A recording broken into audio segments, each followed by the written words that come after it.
Welcome to the National World War II Museum. I am Dr. Keith Huxon, the Senior Director of Research and History here at the museum, and we're standing at Founders Plaza.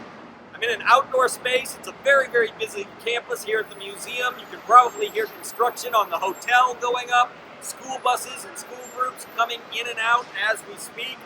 I'm standing next to the museum's tribute to President Franklin D. Roosevelt. Now, we are in the midst of our countdown to D-Day 75, the 75th anniversary of the landings in Normandy coming up next June 2019. Why are we at this FDR statue?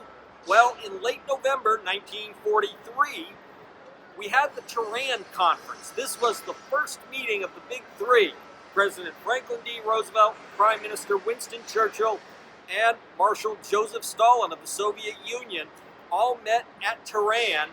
And at that meeting, the key decision that was made was that a cross-channel invasion would be launched out of England into somewhere in northern France.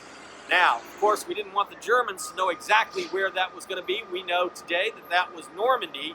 They did fix an exact date for the invasion. It was agreed by the Big Three that this invasion would take place May the 1st, 1944. This was perhaps the height of Allied unity in the war. Many historians have argued that this was the beginning of the end of Adolf Hitler's Nazi regime. Now, the statue before me is special because Roosevelt is actually posed according to a famous photograph taken of him at the Tehran Conference. If you look closely, you'll see that our statue is actually flipped from the image that Roosevelt took at Tehran. The reason we did that was for artistic and architectural reasons here. A couple of little inside baseball points for you. We were not able to put Franklin Roosevelt's glasses on him, nor his famous cigarette holder. Unfortunately, those details were just a little bit too fragile for the statue to stand up in its outdoor environment in a busy place like the museum. But one detail that we did manage to work in was Roosevelt's pinky ring.